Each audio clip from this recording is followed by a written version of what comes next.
I've listened to the Blue Album by Weezer for years. And I listened to it once yesterday. Welcome to Spin It.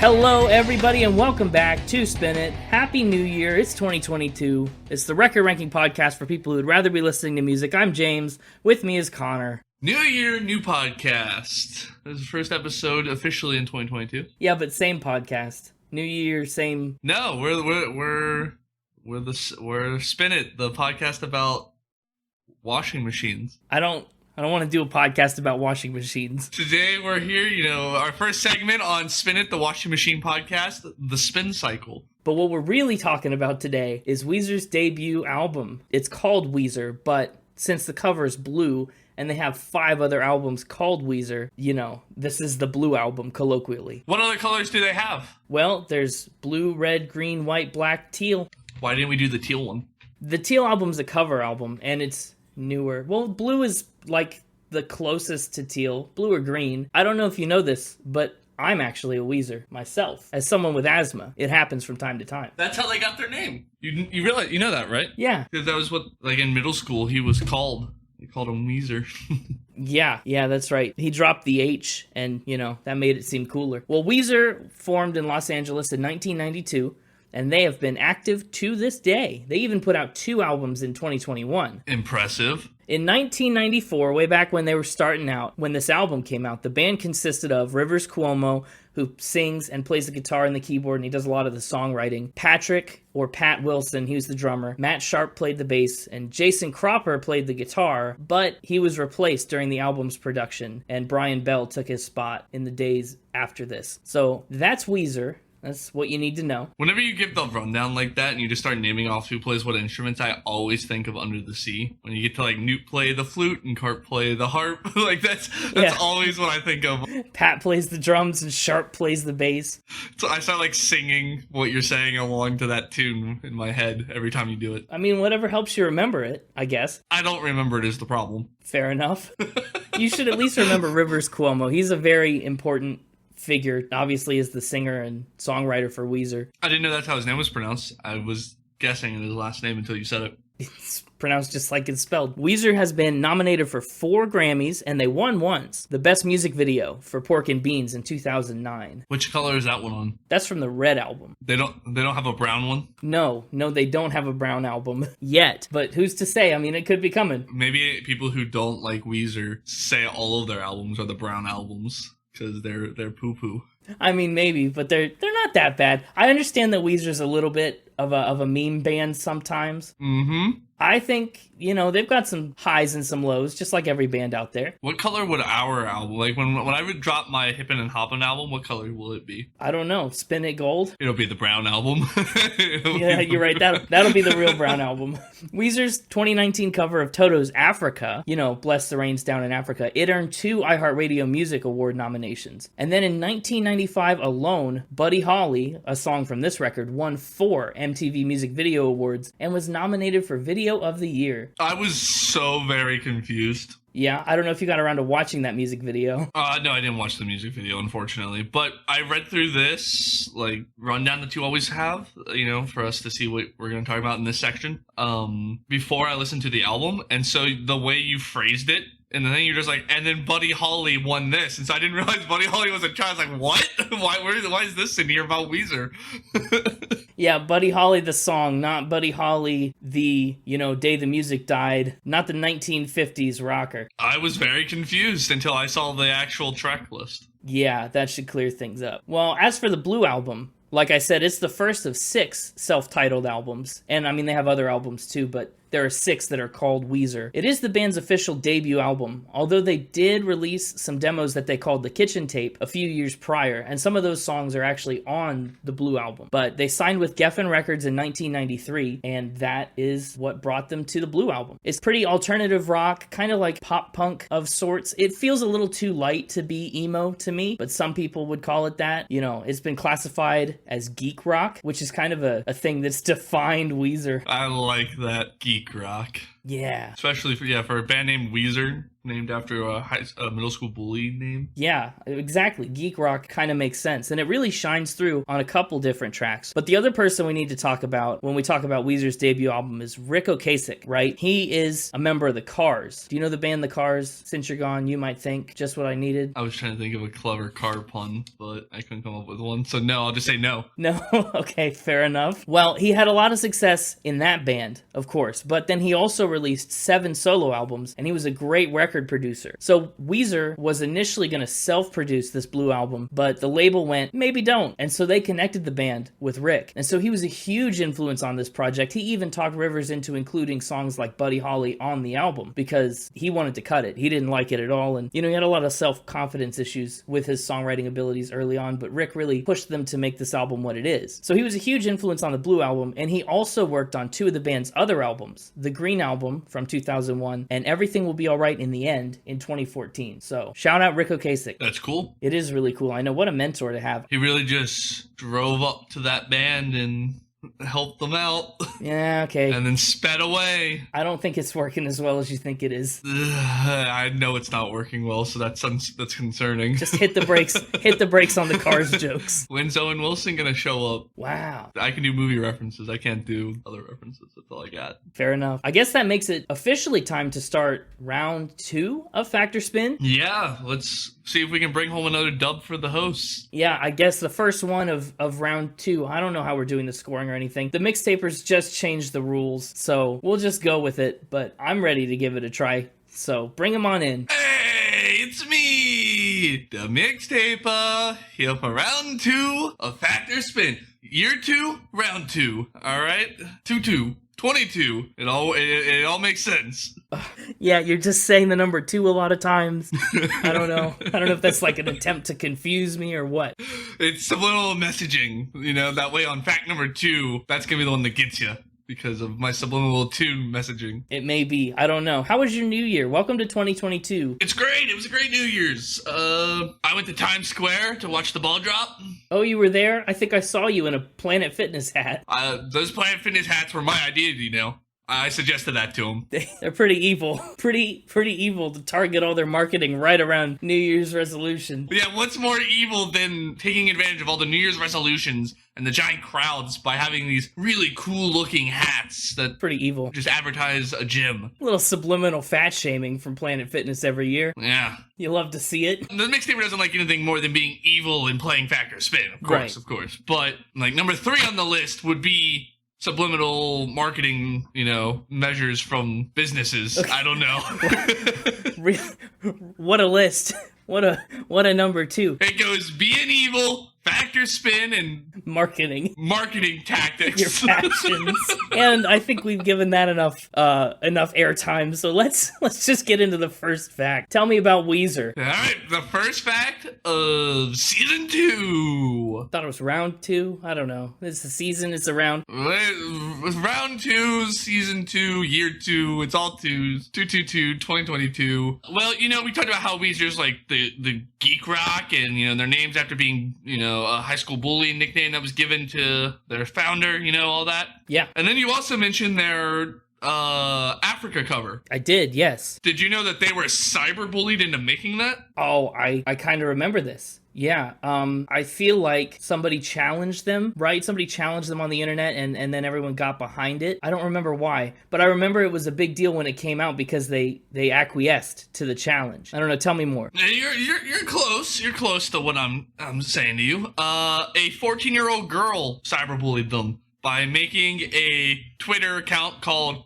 @WeezerAfrica, in which they were purely dedicated to repeatedly asking Weezer to cover the song until they did. How long did she have to ask? The initial tweet, I believe, was in 2017. Mm-hmm. And then the song came out, 2019? Yeah, that's when the Teal album dropped, and that's their cover album. But what was really funny was, Weezer kind of tricked her. Because they also did Toto's other really popular song. Yes. Did they? Oh, I forget which one it was. Yeah, I don't remember off the top of my head either. But they, released that one out to the public. They're like, hey, here we go. And, then the at Weezer Africa account was like, no, you did the wrong one. And then, 2 days later, they dropped the Africa one as well. It was like, aha! Which is pretty genius. Honestly, I think you'd be hard-pressed to find a band with such a healthy sense of humor like Weezer had. And it's taken them a while to grow into it, but they've always had that kind of tongue-in-cheek energy to them. The band has said that they are really inspired by what the 14-year-old did because, as they were posting, fans started rallying behind it and retweeting and mass, just blasting the band with requests to do it. And they said it showed how a fan base can come together to actually truly influence a band. I mean, that's true. It did. Yeah, it really did get them going. Yeah, 2017 was right about when I listened to my first Weezer album, which was Pacific Daydream. And I mean, I knew some of the other singles and stuff, but Pacific Daydream was my entry point. So I kind of had my ear to the ground right around then. And I was pretty in on this. I'm going to lock in that this is true without much reservation. I really think that's true. Yeah, this one's true. I wanted to get this one out of the way. This was the one of the four that I was like, you were most likely to know because it happened all over Twitter and was a pretty big movement. Yeah. I thought I'd get it out of the way. But for those of you in the audience, you might not have known that, so now you do. Well, there you go. See, they were cyberbullied into it, and then... Lit cyberbully them into being a guest artist on the Hippin' and Hoppin' album. If they'll do it. And all you Spin It fans, go out there and start tweeting at Weezer saying you want them to guest star on Connor's Hippin' and Hoppin' album. See, that was a fan suggestion that won them, MTV Music Awards. They won a couple different nominations for that, so hats off to them. All right, now... Fact number 2. This is the one to be worried about. Round 2, Fact 2, 2022, Season 2, Year 2. I don't know why I put so much hype up on this. Oh, God. Yeah, maybe you've oversold it already. The band's debut performance was for a celebrity. Okay. I do know that the band at one point opened for a band that Keanu Reeves was in. Is that the celebrity? That's what I'm talking about. Okay. Now, I don't know that that's their debut performance, and I don't know much about the circumstances. Was Keanu a celebrity at the time? I mean, surely he was. Bill and Ted, Excellent Adventure and stuff. All the Keanu movies had been coming out before whenever Weezer would have been starting up. Yeah, he'd been in some things. I don't know if I guess you could say he was, famous, right? Right. He's established as a celebrity. He started his work, in the early 80s. So he was around. So how did they get signed on to be an opener for this debut? What was the connection? Yes. He knew Matt Sharp. Keanu Reeves knew Matt Sharp. Yep. How? How did they meet? They grew up in the same hometown. Which hometown is that? That would have been a great thing to write down. You do that a lot, Some of the most incriminating questions never get answers. Listen, on the article it just said they were from the same hometown. I didn't bother to go find what it was called. Well, it makes sense, though, because Keanu Reeves is a California type and Weezer is a California band. Yeah. It's a little more believable than Columbus, Ohio's Gary LaVox rooming with Jamie Foxx from Texas, which was true. So, well, they didn't room together either, so they grew up in the same hometown, so they were familiar with one another. And so since they both had up and coming bands, I guess Keanu's was a little more established, but they got hooked up together. It was their very first debut performance. They performed at Raj's Bar in Central Hollywood. It was 5 weeks after they officially formed as a band. Oh, that's soon. That's very soon. What was the crowd like? Was it a big venue, or it's a Hollywood bar, right? So it's reasonably sized. Okay, I'm gonna say that this one's true. I called Keanu Reeves, so I know a little bit about this. The debut performance thing has maybe got me stuck, but I think this is true. This is a spin. Wait, this is a spin? Oh, no. Yep. Okay, what's the spin? The spin is that Keanu Reeves and Matt Sharp do not know one another. That was it? They did it beforehand. That was it. It was their debut act. It was 5 weeks. I have no idea. I couldn't find an article that said why or how they got hooked up. I think it's just coincidence. I think they needed an opening act and and Weezer was like, we'll do it. And they were like, okay. I think it was kind of just a thing. I kind of feel like I should contest that because the fact was the band's debut performance was opening for a celebrity, and that was a fact. Yeah, but the details surrounding it were lies. You know that's how the mixtaper works. The mixtaper has a nice flashy title, and then the title almost never is what it appears it's gonna be. That's just how the game works. Think back on some of the other facts. I was like, this thing happened, and then you were like, really? And I was like, no, but this other slightly less cool sounding thing happened. All right, whatever. All right, you. You know how I am, dastardly. All right, you dastard. Honestly, what is dastardly? Like, what is that as an adjective? Is it like a dastard? Because what's that? Anyway. Dastardly is like wicked or cruel. No, I understand what it means, but the Lee would imply that you are imitating a dastard or whatever. You're acting in the manner of a dastard. Yeah, a dastard is a dishonorable or despicable person. Oh my gosh. Who knew? I think that describes me perfectly. That's enough etymology. Let's play the game. During the filming of the music video for Undone, which is on this album. The sweater song, yeah. Yes, have you seen that video? I actually haven't, or at least not for a long time. Well, let's just say during that, there was a famous dog that pooped on the bass drum pedal. A famous dog that pooped on the bass drum pedal. Okay. Yep. Who was the famous dog? It was the dog that would go on to be the dog, the little pug in Men in Black. Oh, interesting. So the dog wasn't famous at the time. No. Why was the dog there? Tell me about this music video that I guess I haven't seen. About 2.5 to 3 minutes into the song/music video, a bunch of dogs just go running across the stage while they're playing. Mm-hmm. And in between takes, one of the dogs had to use the potty and did it on the bass drum pedal. I mean, what a place. Yeah. Hopefully they saw it and, Pat Wilson didn't just like smush it all around. I have no evidence one way or the other, so in my brain, he absolutely didn't see it. This is a gross fact. I don't know. Why does it have to be a famous dog?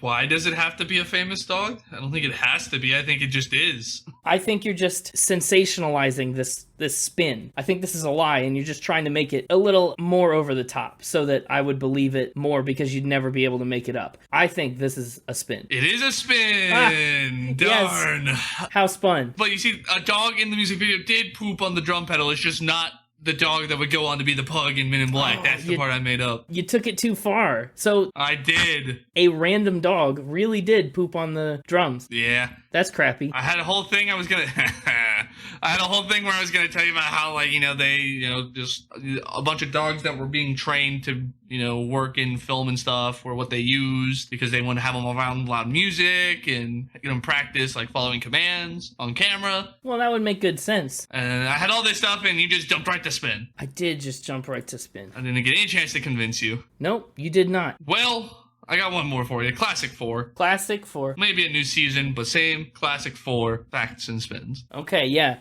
New Year's same factor spin. Rivers has an interesting hobby. I'm sure he does.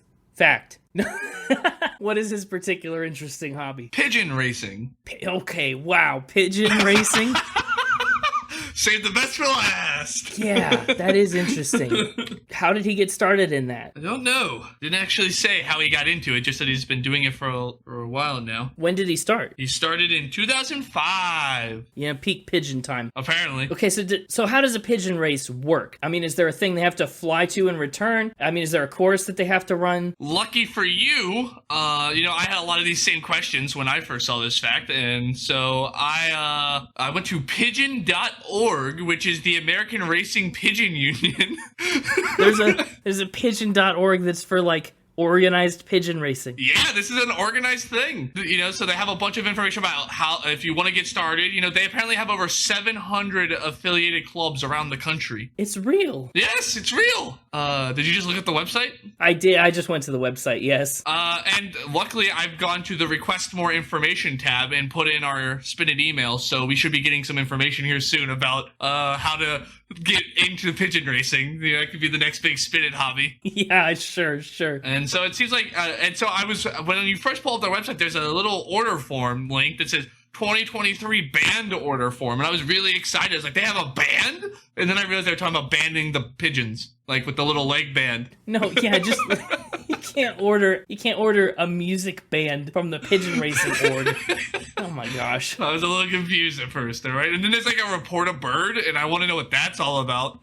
It's not like tattling on a bird. Like, this bird's doing steroids. No, you report a bird that's lost. Okay, if it's not a very good homing pigeon if it gets lost. You're right. Well, it's an away from homing pigeon then. He has over 10 birds that he maintains and keeps care of and races. That was my next question was, does he have pigeons and how many? Over 10, Yeah. you say. So like 11. At least. I don't know. That's just what the article said. He said over 10. How frequently does he attend pigeon races? Like, how often do they happen? Is there a season? I assume there's a season. Like, that feels like a seasonal thing, right? Yeah. Well, they're birds. You know, the air is there all the time. Yeah, all the stuff on the website is still 2021 dates. I don't know what the event... I'm hoping it's in the more info packet that we get. Because, like, here on September 25th of 2021, there was the Fly Clover RPC 200-mile youth race for kids only. There's a Hall of Fame? Okay, I gotta stop digging into this because this is too deep. We could dig too far into this. I know, and we will offline. We'll come back with a whole book report next episode about pigeon racing. I guess so, yeah. Well, for now,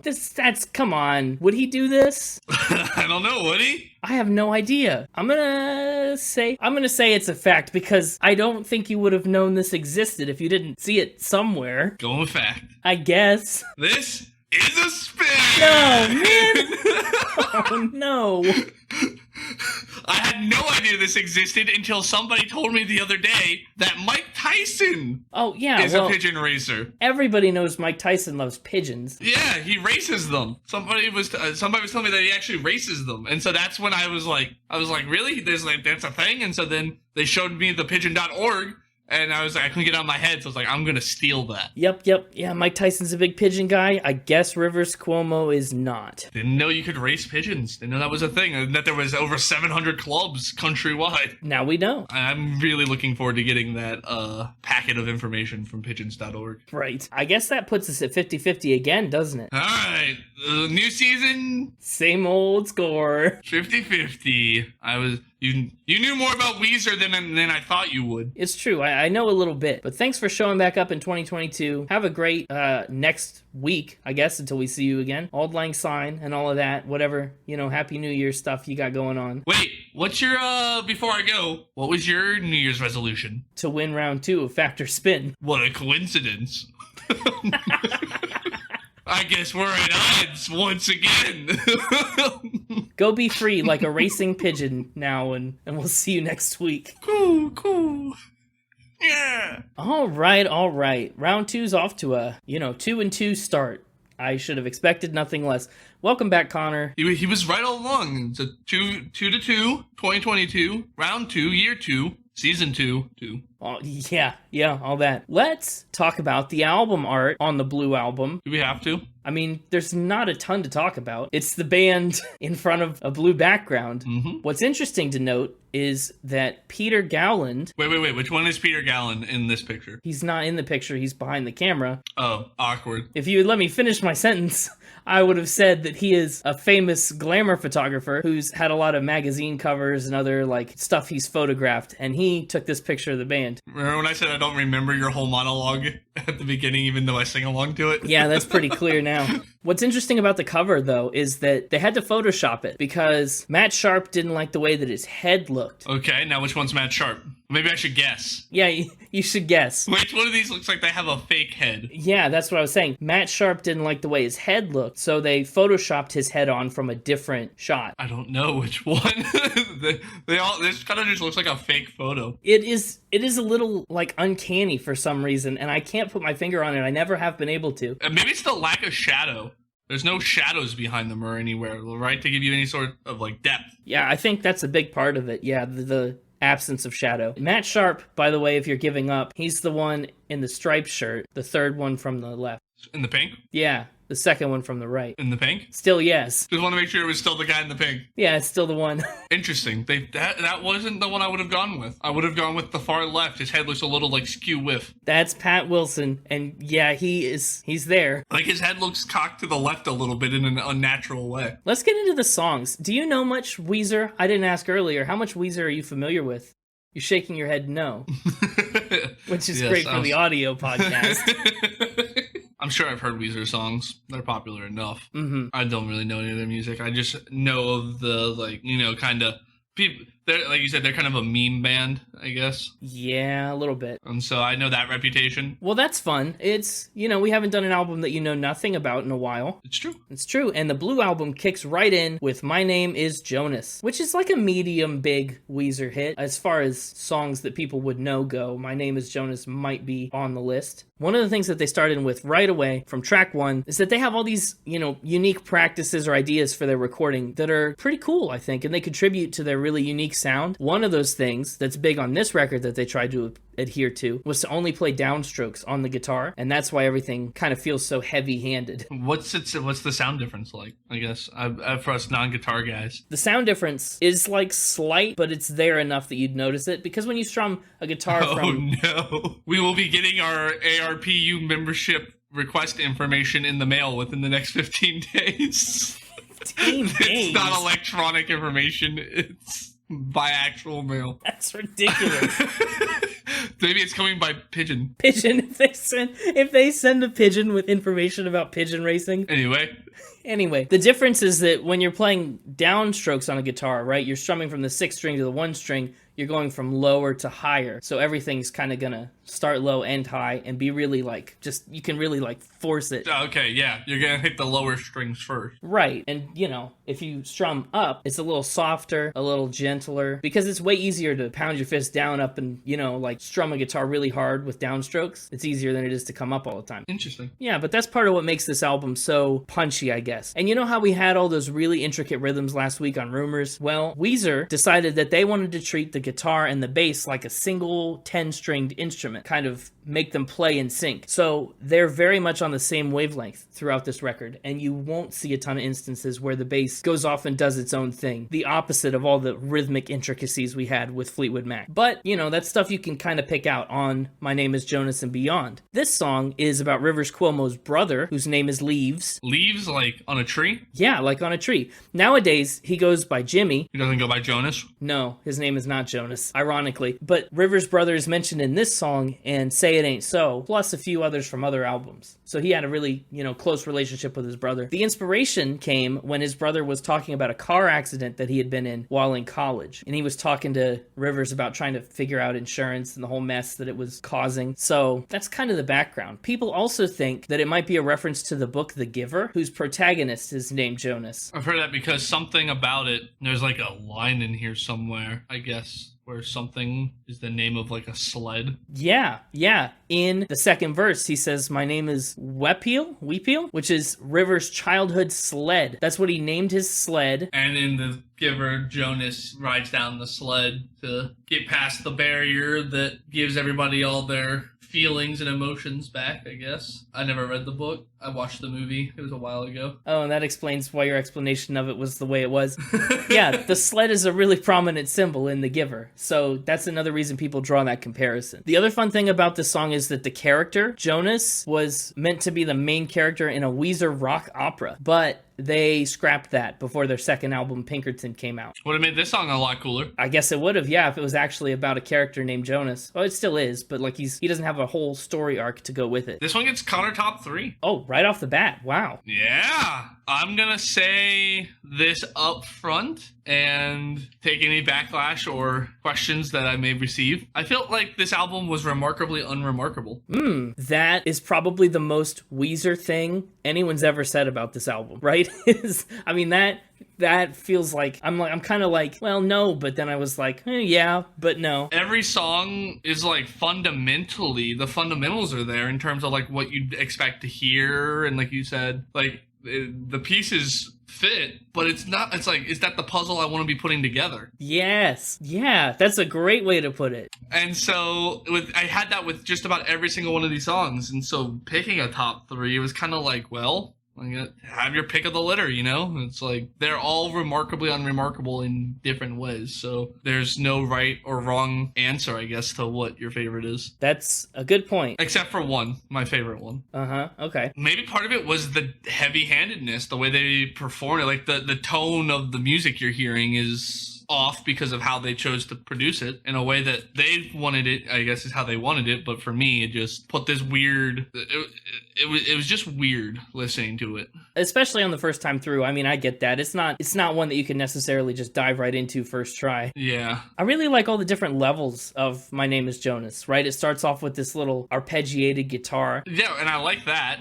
And then all of a sudden it gets really, like it gets really heavy. And I like that. And then we get the, guess what I received? Like we have all these different segments, right? Like you said, it's like putting together a puzzle. And then the puzzle you finish is the song My Name Is Jonas. And you're like, huh. What have I gained from this? It's like you're putting together a puzzle and you're like, oh, this piece looks really cool. And oh, look at this little section of the puzzle. It really came out cool. And then you like stand back and you look at the whole picture and you're like, oh, this is what I just had. Yeah, it's very interesting. Listen, we're reading way too much into this in a way that no one else would. It's true. That's why you're here, audience. And if it's not, I'm sorry. Let's talk about track 2, No One Else. I totally missed what you tried to do a second ago, didn't I? Yeah, that means it was good. Oh, I missed it. That means it was better. But No One Else is their first satirical song, right? Like we said, Weezer sometimes is this tongue-in-cheek band that's like, sometimes they do it to be funny, and then sometimes they do it to be serious, but people interpret it as tongue-in-cheek, and people aren't always sure how to take a Weezer song. But No One Else is a satirical song, kind of set up as a prequel to The World Has Turned and Left Me Here. According to their drummer, Pat Wilson, he said that it was an unusual song at the time because it was up-tempo. I remember instantly hating it, probably because I had nothing to do with any of it. Matt just seemed to have it fully formed. It took me 2/3 of the song to really understand what was even happening with the lyrics. Really? And by then it was too late to go. It just started, I don't know. This song felt very 90s to me in terms of the message it was giving until about 2/3 of the way through when I realized, I'm like, oh, I think this is supposed to be ironic or satirical. Yes. But by then it was too late to go back and reprocess. Like, it's like, man, they're really crapping all over this girl. I was like, man. Right, like she's a kick drum pedal and they're a pug. Yeah. The verses, the lyrics are spoken by this satirical, this hypothetical jerk guy, right? My girl's got a big mouth, she blabbers, she laughs at everything even if it's not funny, and if you see her, tell her it's over, because I want a girl who is like all mine, who I have this ridiculous degree of control over. And so I was listening to that chorus, and I was like, this is some really interesting values. Like, this feels 90s-y. The satirical sexism feels very 90s to me, yes. Just the sexism part. I didn't realize it was satirical at the time. Right. And so I was like, I want a girl who will laugh for no one else, that can't leave the house when I'm away. I was like, this feels wrong. Why am I listening to this? And then, like I said, it clicked, and I was like, oh, wait. Yeah. Oh, it's I mean, a pretty brutal song. I mean, they kind of hit the nail on the head from a controlling, in an abusive way, relationship standpoint, right? Please don't believe her. She says that for anyone, right? Like, they're really leaning into it. My favorite line in the song is that moment where he goes, my girl's got eyeballs, and then there's a big pause, and then he goes, in the back of her head. Because it always throws me off. I was like, well, cool. She's got eyes. That's funny. But that, like, pull the rug out from under me, I guess. Maybe I'm giving the song more credit than it deserves. Maybe I was just dumb. But because it did that to me, I'm giving it honorable mention. Oh, okay. Because it fleeced you a little bit. Yeah. I like it. Again, I might be giving the song more credit than it deserves because I just didn't realize what was happening. But I mean, to its credit, it's also pretty darn catchy. It's one of the more sing-alongable songs on the record. It is. But it still has that, like, when you get to the end of the song, you're like, okay, I don't hate that I listened to that, but do I really care to listen to it again? I think once was enough.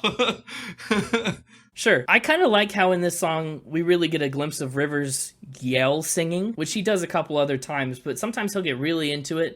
And especially on some of those tell her it's over now, like he really goes for it. And it's just a cool, unique, like very Weezer thumbprint that's on a lot of these songs. They have said that if they released a song like this today, it probably would not be given the time of day, just because people probably wouldn't take the time to dig into the satire of it and realize that they're not jerks. Yeah, it was hidden in there, unless you actually stopped and paid attention to what you were listening to and, like, kind of, like, dissected it a bit. It just sounded like people singing about wanting it sounded like a 90s love song singing about how you want the perfect girl, but the perfect girl is just a bunch of sexist traits. Right, yeah, exactly. Well, if you consider it a prequel to The World Has Turned and Left Me Here, and like you go into that song thinking it's the same speaker, hopefully that sheds a little light on the situation, because the jerky guy really kind of gets his comeuppance here as the world turns and everybody ditches him because he's a butt. I guess The World Has Turned is really one of your, like, 2 ballad songs on the record. Yes, it is. This song has not very many Spotify plays, which was a bit surprising. I mean, I get it, because this is another one that has a lot of interesting sections that fit together well, but, like, differently. It started out so well. The chorus is very strong. The opening instrumentals and the chorus are great, but then you get into the verses, and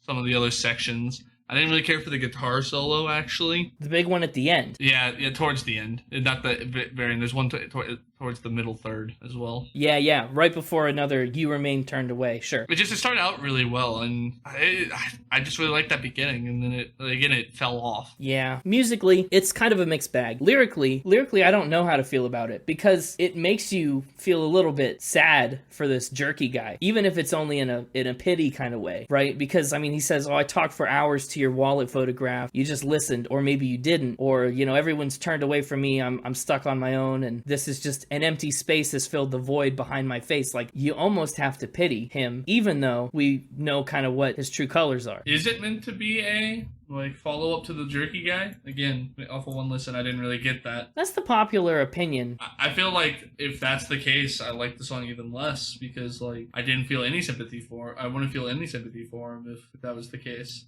I thought this was just some sad sap who was sad that he was all alone was singing about. Like, someone who was all alone and was sad. I didn't really pick up on the idea that maybe this could be a jerk who's playing the woe is me game. Yeah, it could be that. I don't know. Like I said, I don't think I've seen the band officially talk about it, but that seems to be the popular belief. And to order them on the album this way, with one being 2 and 3, it just kind of feels like the speaker bleeds over. Fair enough. Well, especially since, I mean, kind of as an audience, what we almost want for the jerk in No One Else is that the world turns and leaves him. So, I mean, in that sense, we kind of get justice, I guess. I don't know. It's an interesting track. Yeah. But we run right out of that into, I mean, like Weezer's juggernaut track, Buddy Holly. Connor top 3. As it should be. And my number 1 pick. This is the song that, when I teased earlier that my number 1 pick kind of stood out above the rest. Yeah. It's this one. This would be the, diamond in the rough of this puzzle that is the Blue Album. Oh, I mean, definitely true. I think Buddy Holly has to be considered, the best song on this album, whether you love the album or not. So then you're agreeing with me that this is this is your favorite? Oh, yeah. I think that's pretty easy. I like it better when we disagree, because it makes it easy to pick which 2 go on the playlist. That's true. Now we gotta decide what our second runner-up is now, because we agreed on the first one. Yeah. This song was released as one of the singles from the album, and it came out on September 7th, 1994, which was Buddy Holly's birthday, or would have been. Oh. It hit number 17 on the US pop charts, and in 2011, Rolling Stone called it one of the 500 greatest songs of all time. All time, all songs, top 500. Interesting. It is, isn't it? And like I said before, Rivers didn't even want to put it on the record. Which is crazy. I know, he was pretty insecure about his songwriting abilities and stuff, and I mean, I can understand that, but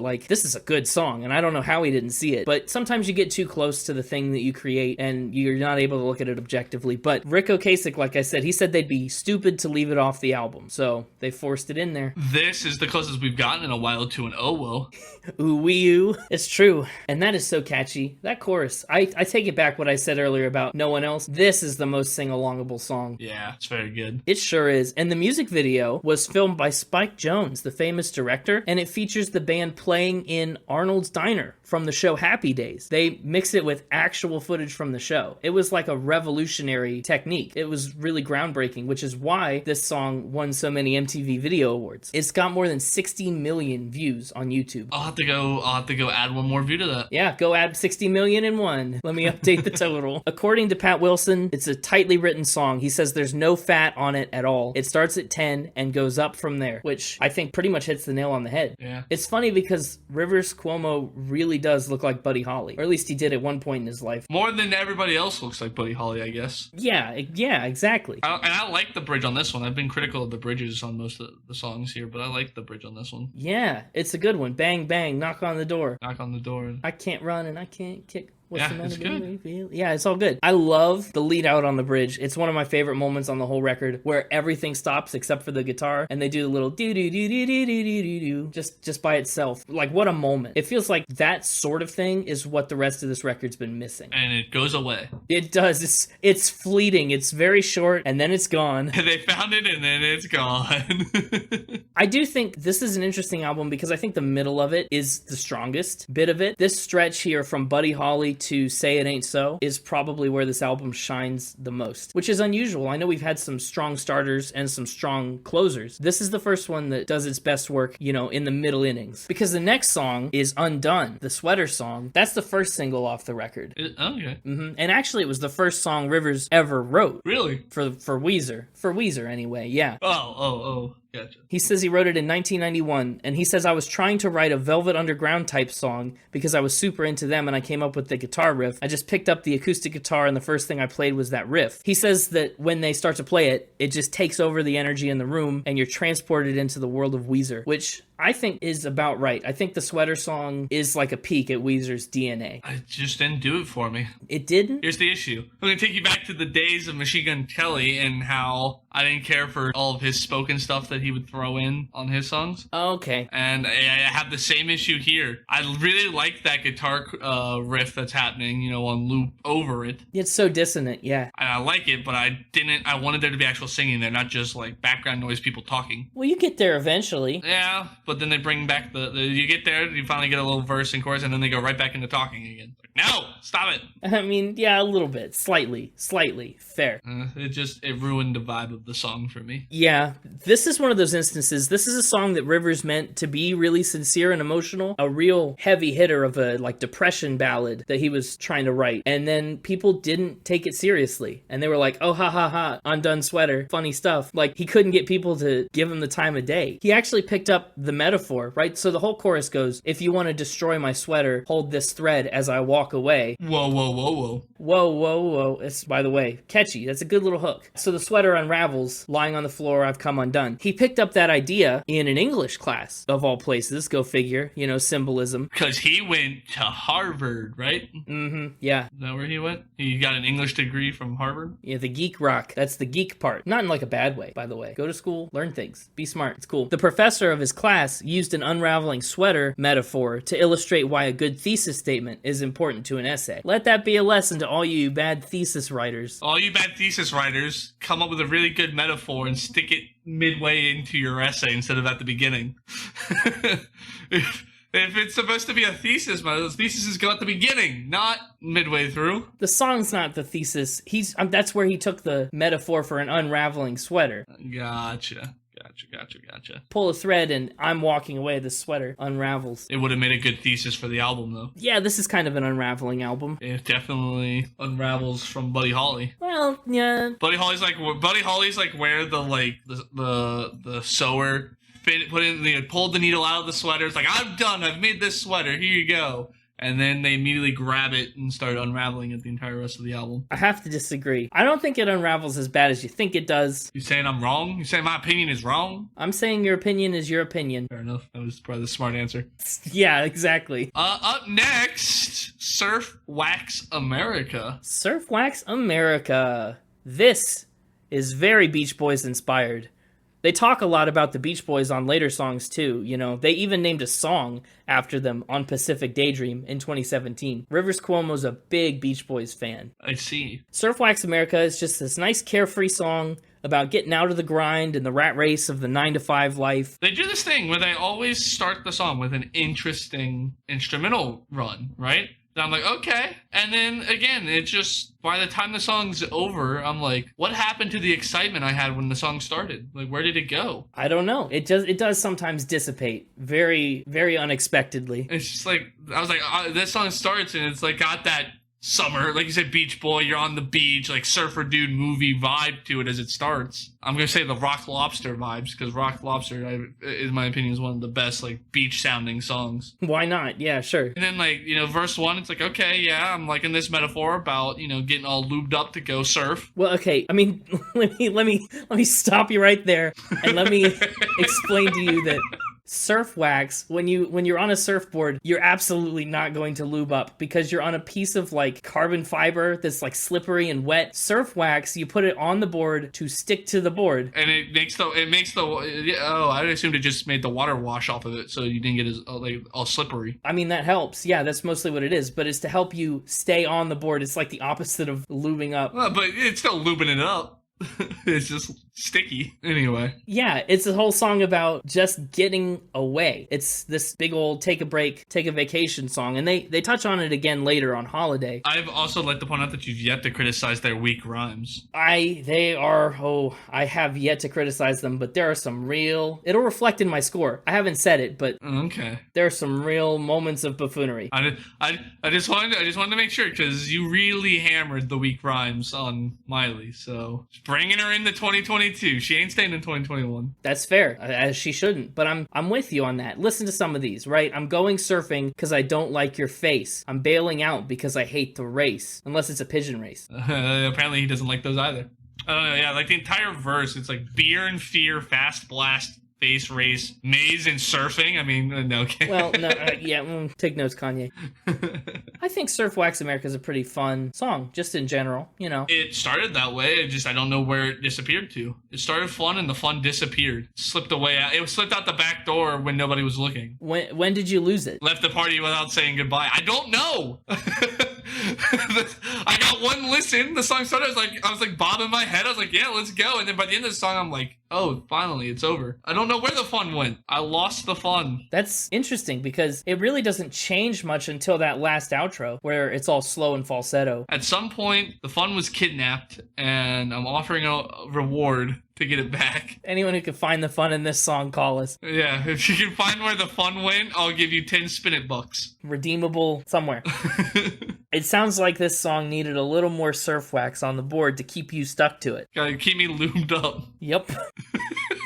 Maybe that's what happened. Maybe that's what happened. Maybe I lubed up instead of waxing down, and the fun slipped right off the board into the water. You slipped right away from the fun. Well, we could slip on into the next track, Say It Ain't So. The probably second best song on the album, in my final top 3. Absolutely. I'm also with you on that. So it sounds like it was really easy to pick our top 2 songs from this. Say It Ain't So, like I said, it's a big time Weezer track. This song is one of Pitchfork's top 200 tracks of the 90s and number 72 on Rolling Stone's 100 greatest guitar songs of all time, which I might take an issue with, but it's there nonetheless. So, I mean, critically acclaimed, at least. And I'm not surprised that you like this one, to be honest, because in the band's early days, this song drew a lot of comparisons to a band that I know you like, the Red Hot Chili Peppers. Who said I like them? You did. You like the Red Hot Chili Peppers. You mentioned it in an earlier episode. I think what I said was that there was a song that I knew 2 other songs with the same title, and one of them was by the Red Hot Chili Peppers, and it was my favorite. Am I thinking of your mom? Does your mom really like the Red Hot Chili Peppers? My mom was a big Red Hot Chili Peppers fan. Shout out to her. Shout out Connor's mom. Yeah, she went to a concert and everything. Oh, big fan, huh? Went to a concert. Yeah.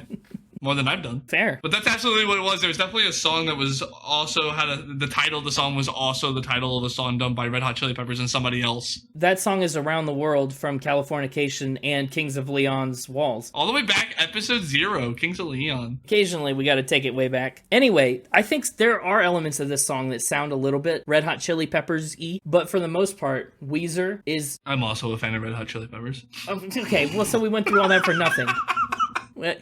Why? I just wanted to be problematic. It was problematic and annoying. Say It Ain't So is a song that's about a teenager who's seeing his family fall apart as they struggle with alcohol abuse. Apparently, Cuomo grew up around some similar problems, and it made him really, really wary of alcohol when he was young. You know, he didn't touch the stuff, at least until he was 21. And, you know, this is a song that sounds like the thing that it's about. You know, sometimes the music and the lyrics don't match up. You'll have a sad song that sounds really happy or a happy song that sounds sad. I think Say It Ain't So just fits with what it's trying to say. Yeah, part of that might be that heavy-handed downstroking. You said it puts his vibe on it. Well, it is. Well, there's nothing like, you know, the chorus, bump, bump. Bump, bump, say it ain't so. Like the way that it falls. To me, that bump, bump almost sounds like a heartbeat, right? Because then you get into the chorus where it says your drug is a heartbreaker, right? And so if you interpret the bump, bump as like the heartbeat that's breaking. Yeah, there's just some really, it's an interesting blend of lyrics in this song. This one and Buddy Holly were really the only two that I started and ended the song with the same feeling. Okay, yeah. All the other ones, it just kept like changing. It either changed or disappeared. I would agree with that, but also for me, I mean, Holiday also stays on the same level a lot. In the Garage kind of stays on the same level, but that level is just really low for me all the time. Oh, I see. Are we ready to move into that one? In the Garage, or as some call it, in the garage. In the garage. Yeah, people kind of shorten that into its own little thing because that's how he sings it. This is a song that would have gotten honorable mention had I not been bamboozled by no one else. Really? This song is that high up for you? This has always been one that I've just kind of gotten through. I really appreciate all of the nerd lyrics in it. Like, it starts off with talking about the Dungeon Master's guide, right? And X-Men talking about Kitty Pryde and Nightcrawler, you know? And then, like, the Garage is like the classic, like, when you think back to like a 90s movie, like, a bunch of, you know, outcasts who decide to form a band in their parents' garage, you know? Like, it just all clicks into place from a lyrical and imagery standpoint. Yeah. The song itself is kind of whatever. It's just, I really like what I'm hearing in terms of words. That's true. I don't know. I just have a bad taste in my mouth right off the start with that little whiny harmonica. You don't like the harmonica? No, it always brings me in wrong. I think it's supposed to sound a bit pathetic, right? Oh, it is, absolutely. And this is a spot where Rivers overtly talks about some of his insecurities, right? I've got my electric guitar, I play my stupid songs, I write these stupid words, and I love every one. But yet no one hears him sing his song in his garage because he's insecure. Because no one cares, and in the garage he can be himself because he's away from all the judging eyes. I like it. I do like the sentiment of it. It's obviously very personal and stuff. And his favorite band, actually, he shouts them out in this song, is Kiss. And it's interesting, you know, he actually changed his name when he first enrolled in a public school, and he called himself Peter instead of Rivers after Kiss drummer Peter Criss. That's a little trivia tidbit for you. A little Rivers Cuomo trivia tidbit. Peter Cuomo? Yeah, well, he changed his last name too. I don't remember what it was. He changed it to Rivers. Peter Rivers. Took his first name, made it his last name. Sounds like what you do when you drink too much, you Peter River. In the Garage is all right. I think it absolutely belongs on this album. You know, it thematically is right in line with everything else. A song that might not thematically belong on this album is the next track, Holiday. Is kind of an outlier. You said you liked this one, right? I do like Holiday. Yeah, I think... I mean, I like the holidays too, but you know, we just left them. The holidays have turned and left us here. No, They left with the fun and excitement. Slipped out the back door. The holidays lubed themselves up and slipped on away.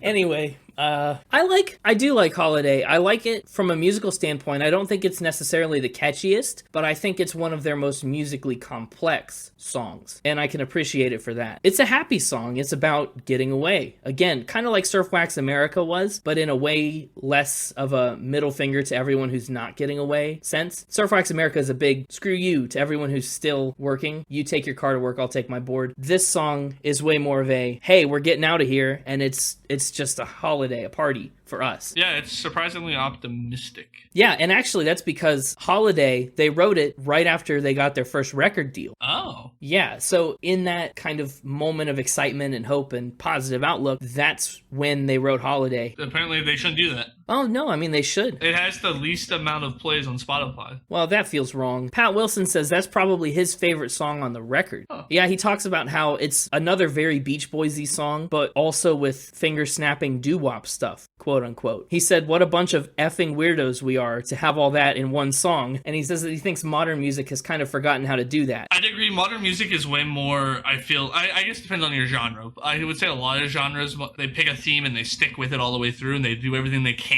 with that one theme. Yeah. Whereas you get less, like, you're not going to see a lot of songs that pull like a Billy Joel Italian Nights, right? Where they just mash a bunch of stuff together, or like this, where they've taken a bunch of unique things and put them together. That doesn't happen as often. As often, no. That's because, well, it's a lot harder to consume, right? I mean, as you understand, only listening to these things once. Yeah. It's got a little bit more of a barrier to entry than your typical top 40 pop song. Yeah, it's a catch-22 because you want your songs to be popular, but you also want your songs to stand out and be able to stand the test of time. And it's like you can't have both, almost, right? It's either it's easy to listen to right away and everybody can just pick it up and go, but then it's kind of lost in the pool of other sounding songs that are similar. Or you get something that stands out and it's a slow burn, but over the course of time, people start to appreciate it more for what it is. Mm-hmm. It's like the long game versus the short game. Yep. It's hard to find a song that can pull off both. Yeah, and I don't think Holiday pulls off both. That brings us to our final track. Yeah, it does. The final track is Only in Dreams, and to be honest, Only in Dreams is alright. If the album wasn't so short, I would rather it end with Holiday, to be honest. The big old heartbeat at the end feels like a very good album closing moment. And then they kind of pull us back in with Only in Dreams, but it's just like this last little wave. I feel like the album hits its last peak on Holiday, and Only in Dreams just kind of, shoves us out the door. It's a little unpleasant. Yeah. Only in Dreams is kind of like an anti-ballad, right? Because you get the girl only in your dreams. You can't resist her, but you can't have her. Not all ballads are happy. Well, no, you're right. It doesn't make it an anti-ballad is just like a rap song. It's super fast and jarring instead of melodic and slow. Take notes, Connie. Right. Only in dreams we see what it means, reach out our hands, hold on to hers, but when we awake, it's all been erased. And so it seems only in dreams. See, like that, it's nothing that strikes me particularly strong. What is that saying? Well, that's just saying you can't have it. You want it really badly. You dream about it, but... It's a clunky way to say, unless you're dreaming, she's not there, I guess. Like, listen to this snippet from verse 2. It's a moment where the image is clever, but the execution is just, something only Weezer could get away with. You say it's a good thing that you float in the air. That way, there's no way I will crush your pretty toenails into 1,000 pieces. Because he's talking about dancing with this girl, and he's saying, it's a good thing that you're a dream and not a real person, so I can't step on your toes while we dance. But I mean, what is that line? I guess what he's going for is he's saying that in his dream it's a perfect moment, right, where they're able to dance perfectly and have the moment the way he wants it, but he knows. Yeah, exactly, and that's sweet. If he ever got that chance in real life, it would go poorly. But we just mangle it with crushing your toenails into 1,000 pieces. And I guess that's kind of... Can we also talk about how hard you'd have to step on somebody's foot to crush a toenail into 1,000 pieces? Well, think of how hard you'd have to step on a foot to crush a toenail into 2 pieces. It'd be pretty tough. Yeah. I guess that's a way of exemplifying for us how this can never be a reality. Maybe his dream turned into a nightmare and he crushed her toenail into 1,000 pieces. A toenail crushing nightmare. Toenail crushing nightmare? Yeah, the worst kind. And this song ends with another really big build-up and a guitar solo that it's all right, but that's all it is for me. It's all right, But that's how the album ends, on this really whelming song. So does that pull us on the final spin? That does pull us into final spin. Yeah, the final has spun and left us here. I don't know. I keep trying to make jokes based on that song title, and they're not landing. No. I already know. The audience isn't even going to listen to this yet, and I already know those jokes didn't land, and I'm sorry. Now you know how I feel anytime I make a joke. Now. You're talking like Rivers. So we've already covered favorite songs, right? I mean, we're taking Buddy Holly as the undisputed best track on this record. Second best is going to be Say It Ain't So. Your third top 3 was the opener, My Name Is Jonas, and your honorable mention was No One Else. Yeah, I mean, if you're just going to steal my whole final spin moment, all right. Yeah, I wanted to. You said earlier that you don't remember when I talk about things for a long time, and I just wanted to show you that I've been paying attention. Oh, you want to show me up? Okay, yeah. Yeah, it goes Buddy Holly, Say It Ain't So, My Name Is Jonas, No One Else. That's the thing. Yeah. Let's get into scores. Starting with music. I like a lot of the musical sections of this album. I think they're very interestingly chopped up and put together. A lot of these songs kind of feel disjointed. They're not all super smoothly connected. And that's cool. I think that keeps it musically interesting. But I think sometimes it works more effectively than others. I don't know. The fact that they limit themselves to downstrokes and making the guitar and a bass a 10-stringed instrument, I think sometimes that helps them musically and sometimes it kind of hinders them musically. A lot of these songs are catchy melodically, right? Some of these Buddy Hollies and No One Else's you can sing along to anytime. And then some of them you're just gonna lose, like Only in Dreams. I don't know. Sometimes the music is a mixed bag. I'm giving it a 78, all things considered. As for lyrics, I know we kind of skimmed over a lot of the lyrics on some of these earlier songs, but they really do have some weaker rhymes, some kind of bizarre images and stuff, and I know that's a little bit of a Weezer trademark, but if we're putting this in the context of every album ever, it doesn't all hold up. Some of the songs are exceptionally strong, like we talked about all the alcoholism symbolism, imagery, and metaphors on Say It Ain't So. Some of the other things that we've mentioned have been really great moments. You know, Buddy Holly is a cool song, and I think a lot of the lyrics are strong, but I think more often than not, the lyrics mostly fall pretty flat because they inexplicably, like you talked about, they inexplicably pull you out of the song for some reason. You kind of get lost in them a little bit. So I'm giving lyrics a 74. All right, 74. Instruments and production, again, just super limited by the heavy-handedness of their own record. Like, they kind of did it to themselves. I feel like sometimes they're a little hamstrung. Yeah,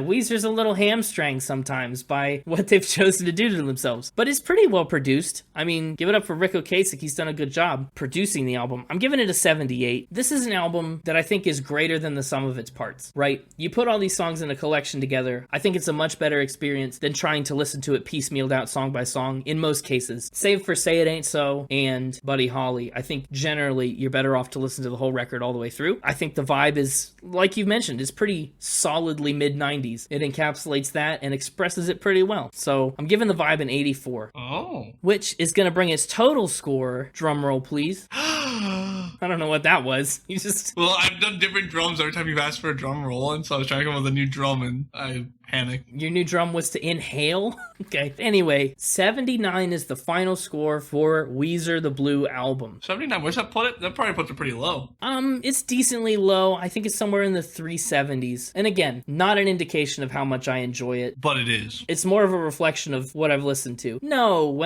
but kinda. I like this album. You like all music. I do. You're right. Me saying that I like an album does mean almost nothing. I don't know if I've ever heard you say you don't like an album. I like a lot of things. Other than Miley. No, I didn't even say that. I think I actively said many times that I like it. Anyway, 79 from me. What do you think about this one? Well, you already gave my top 3 and honorable mention, so I don't got anything to say that isn't already been said. Sure. So on your first exposure to Weezer, the first time you've ever really listened to them, it sounds like it wasn't too flattering. No, unfortunately. And I'm a rock guy. I like a lot of rock music, especially 80s, 90s rock. This is where this comes from. It's a weird, like, proto-punk. It's post-Nirvana punk. It's very interesting. For me, this one gets 5 remarkably unremarkable toenail-crushing nightmares out of 10. What a unit. Remarkably unremarkable toenail-crushing nightmares. Okay, so a 5 is middle of the road. Yes, but it's also the lowest I've ever given, right, is a 5. I got Pixie Queen, Ken, and My Beautiful Dark Twisted Fantasy all at 5s. I have no 4s or less. What's interesting to me is that all your 5s are so vastly different in style. This is nothing like any of those records at all. It's very interesting. I honestly considered giving it a 4. Wow, the lowest. I think it is better than both My Beautiful Dark Twisted Fantasy and Ken. It's not better than Pixie Queen. I prefer Pixie Queen. Having not listened to Ken or My Beautiful Dark Twisted Fantasy in a bit, I think even if I didn't care for the music as much, they were better put together. Right, that's where it's gonna land. It's gonna land middle of the pack of the 5s. Okay, that's, some of your 5 rankings I've disagreed with. That's one I think is pretty fair. That, like, it's a 5, it's towards the bottom, but in the 6 categories where I have Permanent Vacation, Me and My Gang, Coloring Book, Head in the Heart, all, my 6 range, I think when you look at where I've put it compared to where I've put other things, makes sense. For those of you who are like, oh, it deserves at least a 7. 7 is where I have Dark Side of the Moon, and this is nowhere near that. Yeah, no, that's absolutely skewed. Your ranking system is something, but I'm okay with the 5. No, I'm actually really happy with my scores in general. There's not, like, a skew, in my opinion, to any one genre. No, that's true. The closest you could say is pop. So it's like, there's a lot of pop in my scores of 9, but they're all different pops. Different enough. They're different enough, yeah. And I'm not even really that big of a pop guy. It's just we've done a lot of pop. Well, there is a lot of pop out there to do. Yeah. But I think that's going to put a cap on this episode. Zip it, lock it, polka dot it, put it in your pocket, Weezer it. Are you doing Miley Cyrus right now? I guess. I'm just trying to prove to you that I'm more of a fan than you think I am.